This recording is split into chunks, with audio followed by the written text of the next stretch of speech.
السلام علیکم ورحمۃ اللہ وبرکاتہ۔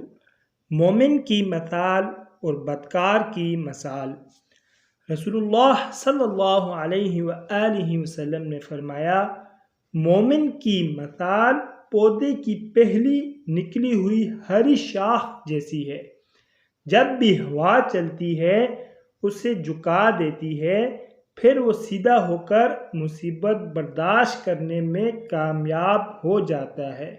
اور بدکار کی مثال صنوبر کے درخت جیسی ہے کہ سخت ہوتا ہے اور سیدھا کھڑا رہتا ہے، یہاں تک کہ اللہ تعالی جب چاہتا ہے اسے اکھاڑ کر پھینک دیتا ہے۔ اللہ رب العزت ہم سب کو صحیح معنوں میں مومن بننے کی توفیق نصیب فرمائے اور گناہوں سے بچنے کی توفیق نصیب فرمائے۔ مزید اچھی ویڈیوز کے لیے چینل کو لازمی سبسکرائب فرمائیں۔ جزاکم اللہ احسن الجزاء۔ طالب دعا قاری محمد آصف۔